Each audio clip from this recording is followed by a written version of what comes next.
जिस पार्टी ने जब दिल्ली के कमान को संभाला था और कहा था कि हम भ्रष्टाचार के खिलाफ लड़ेंगे, आज अगर पूरे भारतवर्ष में देखा जाए तो वही पार्टी कट्टर भ्रष्ट पार्टी के नाम से और सर्वाधिक भ्रष्टाचार करने वाली पार्टी के नाम से आगे आई है, और वह अरविंद केजरीवाल जी की आम आदमी पार्टी है।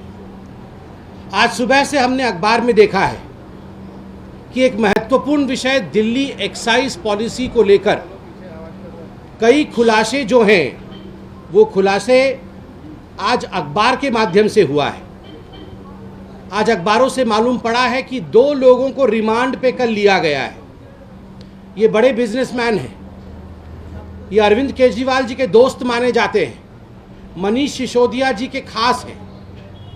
हैदराबाद से इन बिजनेसमैन को गिरफ्तार किया गया है और इनके गिरफ्तारी के पीछे का मुख्य उद्देश्य है कि जो दिल्ली की आबकारी नीति थी, जो दिल्ली की एक्साइज पॉलिसी थी, और ये जो शराब घोटाला मनीष सिसोदिया जी ने किया है, किस प्रकार से परत दर परत ये परतें खुल रही हैं और ये 2 बिजनेसमैन के रिमांड लेटर को जनता के समक्ष पब्लिक डोमेन में मीडिया ने रखा है। आश्चर्य का विषय है, मीडिया आज वो रिमांड लेटर चला रही है और उस रिमांड लेटर में 3 मुख्य बिंदु हमने अभी देखे हैं। मीडिया भी आज अखबारों में इसे छापा है मीडिया ने। मैं ये तीनों प्रश्न आपसे पूछूंगा और आपके माध्यम से आम आदमी पार्टी से पूछूंगा। इस रिमांड लेटर में सबसे महत्वपूर्ण विषय जो सामने आता है कि ये जो आबकारी नीति है उसमें किस प्रकार से एक बहुत बड़ा घोटाला हुआ और लगभग 2631 करोड़ इसका जो नुकसान है ये स्टेट एक्सचेकर को हुआ। और जब ये पूरा विषय एक घोटाले के नाते आगे आने लगा और सीबीआई की जांच इस पे बैठा दी गई तो आपको जान के आश्चर्य होगा कि लगभग 140 मोबाइल फोन्स बदले गए। ये जो डिजिटल फुटप्रिंट्स होते हैं, डिजिटल एविडेंस होते हैं, इन डिजिटल एविडेंस को ढकने के लिए लगभग 140 मोबाइल फोन 34 लोगों ने बदला है, और इसमें एक्यूज्ड नंबर 1 कोई है तो उसका नाम है मनीष सिसोदिया। आप सोच के देखिए, मनीष सिसोदिया जी और उनके जो मित्रगण हैं, मनीष सिसोदिया जी की जो टोली थी, जिस टोली ने मिल करके ये एक घोटाला, शराब घोटाला, दारू घोटाला, एक्साइज पॉलिसी का घोटाला किया, जब इस पे जांच बैठाई गई तो डिजिटल एविडेंस छुपाने के लिए 140 मोबाइल फोन बर्बाद किए गए। 140 ऐसे मोबाइल फोन बर्बाद किए गए और नए खरीदे गए ताकि एविडेंस मिट सके।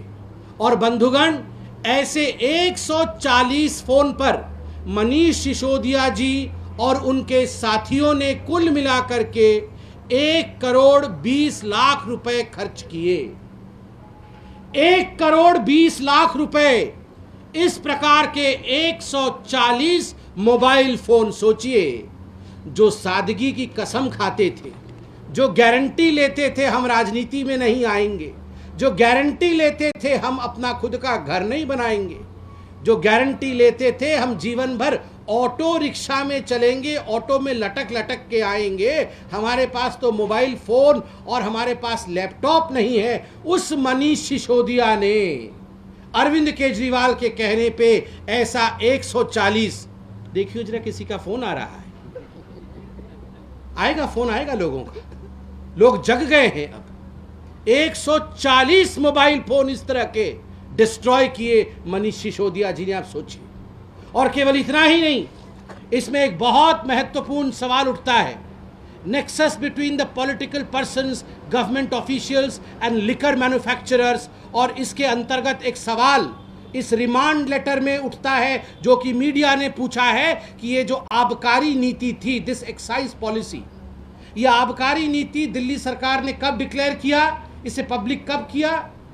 दिल्ली सरकार ने इसे 5 जुलाई 2021, 5 जुलाई 2021 को ये पब्लिक करती है। मगर आपको जान के वैसे आश्चर्य होगा नहीं, है इनका चरित्र यही। मई 31, 2021 को, एक महीने पहले, ये पूरी नीति की जो कॉपी थी, the copy of the whole excise policy which was declared on 5 July 2021 was in fact leaked. इसे लीक कर दिया गया था, इसे दे दिया गया था पहले से ही मनीष सिसोदिया के मित्रों को, मैन्युफैक्चरर्स को और कार्टेल्स को। ये जो समूह था मैन्युफैक्चरर्स का, जो गोरख धंधा कर रहे थे मनीष सिसोदिया के लिए, उनको ये पहले से ही दे दिया गया था ताकि ये अपनी तैयारी पहले से करके रखे। आश्चर्य का विषय जो मैं आगे कहने वाला हूं उस पर आप गौर फरमाइए। आगे ये कहते हैं, it has been revealed that there are approximately 3,400 cases where the excise officials deputed to approve the stocks uploaded by the L1 wholesaler have approved the same between 10 p.m. to 7 a.m. whereas the official working hours as per excise department is 8 a.m. to 8 p.m. जो excise department है, ये जो आबकारी विभाग है, ये जब licence देती है तो ये लाइसेंस को अपलोड करना, ये होलसेल के विषय को समझना, उनको लाइसेंस इत्यादि देना, इसका काम ये सुबह होना चाहिए जब सूरज सर के ऊपर हो। 8 बजे सुबह से लेकर शाम के 8 बजे तक, 8 AM to 8 PM। मगर लगभग 3050 ऐसी होलसेल कंपनी है, ये जो मनीष सिसोदिया की यार कंपनियां जिसको हम कह सकते हैं, उनकी कंपनियां हैं जिनको रातों रात सुबह भी काम और 10 बजे रात से लेकर सुबह 7 बजे 10 PM to 7 AM उस समय भी ये लाइसेंस अपलोड करने का काम ये मनीष सिसोदिया के कहने पर एक्साइज विभाग कर रही थी। आप सोच के देखिए। और सबसे बड़ा विषय जो इस रिमांड लेटर में है और जो आज मीडिया ने उछाला है, अखबारों की सुर्खियां जो बनी है, इस पूरे विषय में घोटाले के कारण जिस प्रकार का अनड्यू फेवर मनीष सिसोदिया और केजरीवाल जी ने अपने यारों को पहुंचाया, एडवांस पेमेंट किया गया।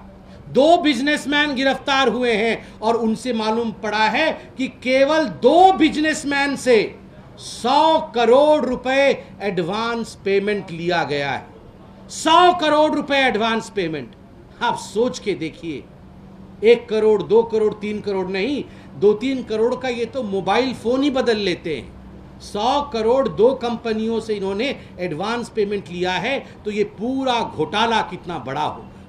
और इसी विषय को ध्यान में रखते हुए, क्योंकि मनीष सिसोदिया जानते कि वो घिर चुके हैं, जब ये पूरा विषय सीबीआई में गया, जब इस पे जांच पड़ताल शुरू हुई, तो मनीष सिसोदिया जी ने अपने ही व्यक्ति, अपने पीए, अपने ओएसडी निखिल जी से एक चिट्ठी लिखवाई, और चिट्ठी भी मेरे पास है।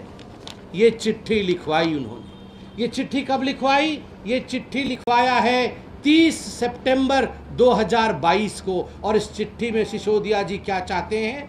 Honorable Deputy Chief Minister has desired the photocopies and the scanned copies in a pen drive of files and documents related to the formation of Excise Policy 2021-22 and related tender documents।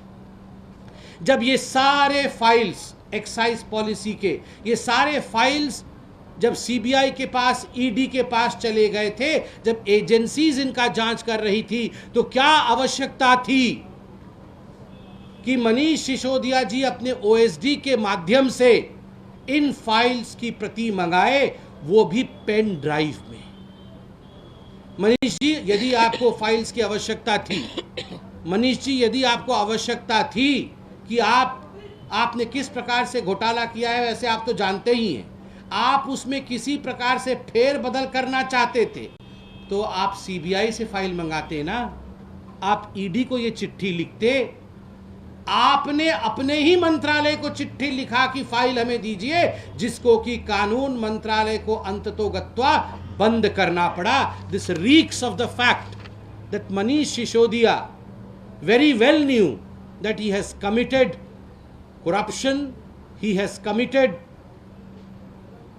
a crime which is beyond what anyone in Delhi could have ever imagined, and that's the reason as to why he wanted the files with him so that he could change the notations in the file. But शुक्रगुजार हूं मैं इस देश के कानून का कि देश के कानून ने ये होने नहीं दिया।